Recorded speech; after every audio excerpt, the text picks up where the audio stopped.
अस्सलामुअलैकुम नाज़रीन, JN news HD के साथ मैं हूं नाइला भट्टी। नजर डालते हैं आज की अहम खबरों पर।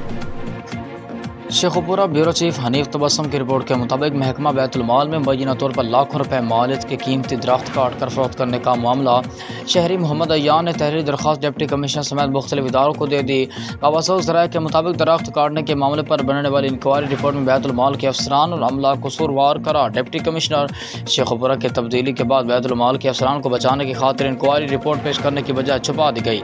नए तैनात होने वाले डिप्टी कमिश्नर को ताहाल रिपोर्ट पेश न की जा सकी। शहरी मोहम्मद अय्यान की जानिब से बैतुल माल में लाखों रुपए मालियत के बगैर बोली की दरख्त काट कर फरोख्त करने के खिलाफ तहरीरी दरख्वास्त मुख्तलिफ इदारों को दे दी गई। वाज़ेह है कि चंद रोज़ कबल महकमा बैतुल माल में लाखों रुपए मालियत के कीमती तन आवर दरख्त बेचने की गर्ज से काटे जा रहे थे कि मीडिया की निशानदेही पर डिप्टी कमिश्नर के मौके पर आकर दफ्तर को फ़ौरन सील करके चौकीदार को फ़ौरन मुअत्तल कर दिया गया और दरख्तों की कटाई के अमल को रोक कर दरख्तों से बड़ी ट्रॉली को भी रोक दिया गया और इंक्वायरी का हुक्म दिया। मगर डिप्टी कमिश्नर के तब्दीली के बाद इंक्वायरी रिपोर्ट को दबा दिया गया और दरख्तों से भरी ट्रॉली को भी जिला अफसरान की मिली भगत से बैतुल माल के दफ्तर से निकलवा कर ठेकेदार को फरोख्त कर दी गई।